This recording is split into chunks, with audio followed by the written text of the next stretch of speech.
The consensus at this point is this edition of Dungeons and Dragons is dead on arrival. Now it's even getting attacked by 5th edition's designer, who claims that players don't want a safe game. He just went off to Gary Con this weekend, a wonderful convention. I really wish I could have gone to it. A lot of cool people were there, and shout out to everybody who was there. But before he went, he put out this blast against modern D&D. Pretty interesting, and we are going to get into this in just a moment. So please hit the like and subscribe button, everybody. Join us here as we talk about all things Dungeons & Dragons and fantasy. We're gamers here, and we love it. My favorite tabletop game is Legend of the Five Rings, so shout out to everybody who in the last video was claiming they played. I appreciated the niche content there. I hope you guys do too. I would love to. I would love to have a channel dedicated to just talking about Legend of the Five Rings, but unfortunately nobody would watch. So please join us, guys. I am an author myself, and if you like cool classic fantasy, this is The Demon's Eye, and it is about a hero. He forms an adventure party, goes out, fights against true evil. It's good stuff right here. If you're an old school Dungeons and Dragons player, you are going to absolutely love this. So check it out. It's in the description below. Support our channel and support our efforts here as we are creating awesome fiction over and over again. And yes, great time to get in on my work. I've got 20 plus novels out, 13 graphic novels. I work really, really hard for you guys. I would love to have some new folk check it out. It's in the description below. Thank you so much for being here, my friends. And yes, support us. Read today. So Dungeons & Dragons botched their latest 2024 edition, as you might know, by distilling the game and making it safer for players. Safe space.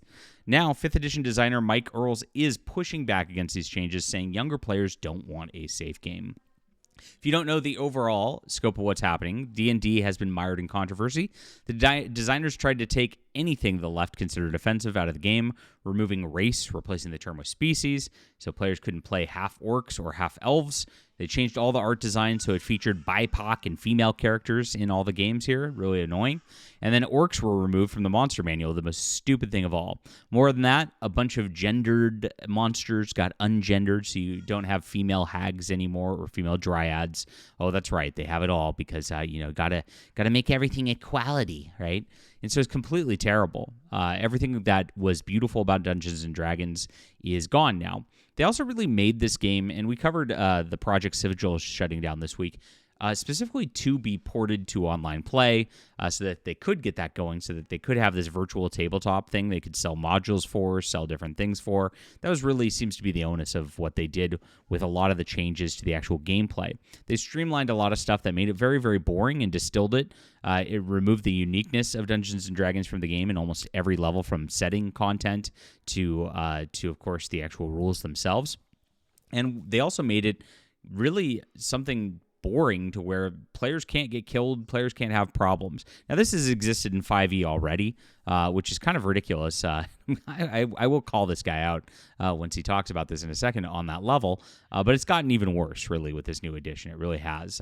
This is the safe space of conquerors here.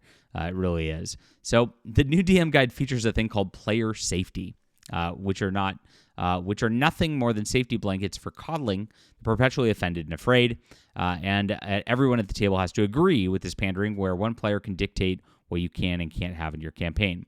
They have a couple of tools on this front. The first one's called Game Expectations Form, which allows players to list their hard and soft limits. A hard limit is what your campaign can never have, and a soft limit is what you may only lightly touch on in an area. These include, but they're not limited to, romance, mind control, cultural issues, harm to animals, natural disasters, paralysis, thirst, and claustrophobia, because, oh my gosh, you might get triggered as a player, and we can't have that. Can't have these mentally ill people. I try not to have mentally ill people at my table ever, and that solves the problem by itself.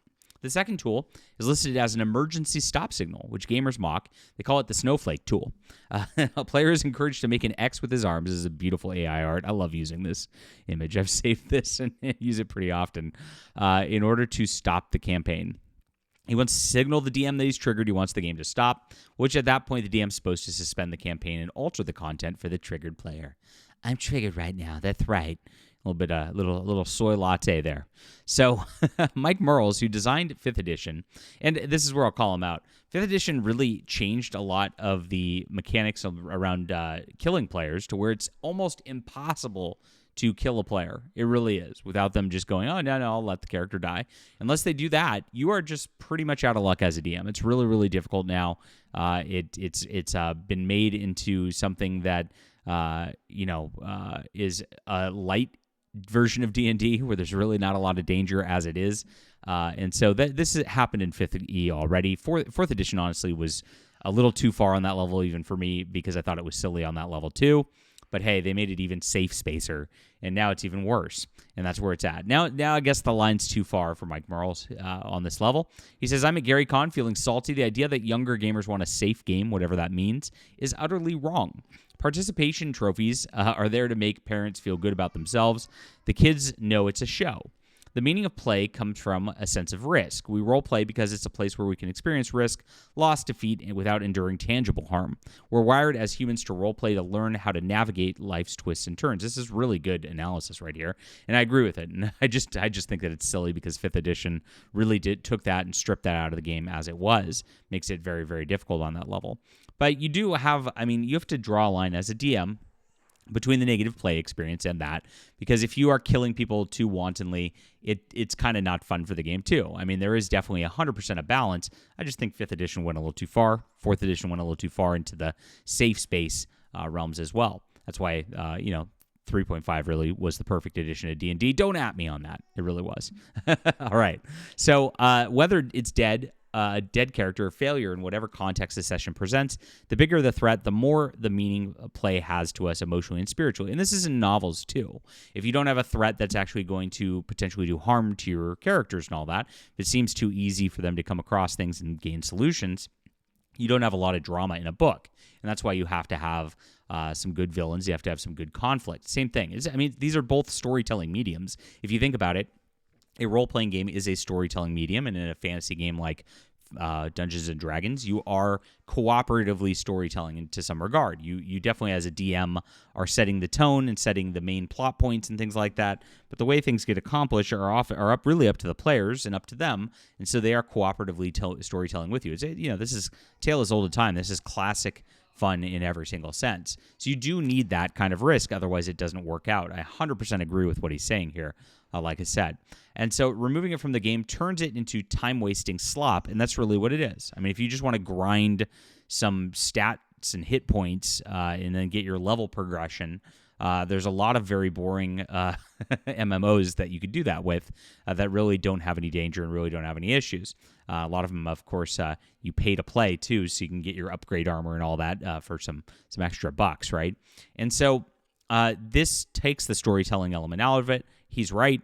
This is ruined D&D, and that's really what these people have done. They've created something very, very boring and taken something beautiful and removed all the danger, removed all the suspense from it, and you got to get that suspense back for good storytelling, bottom line. All right, pretty interesting stuff on a Sunday. Thank you guys for being here. What do you think about this? How do you work with your games? Do you guys like a lot of suspense? Do you like it to be hard? Do you like a challenge, or do you want it to be easy mode all the time? Let me know in the comments. Love to hear from you. Hit the like and subscribe button. Make sure to check out my Demon's Eye graphic novel. This is not a graphic novel. It's a regular novel. I sell graphic novels too, so I sometimes get into that. This is excellent fantasy. I think you'll love it, so check it out, especially Dungeons & Dragons fans. It's in the description below. Thanks for making our launch a super success, guys. It's been awesome. We'll be back soon.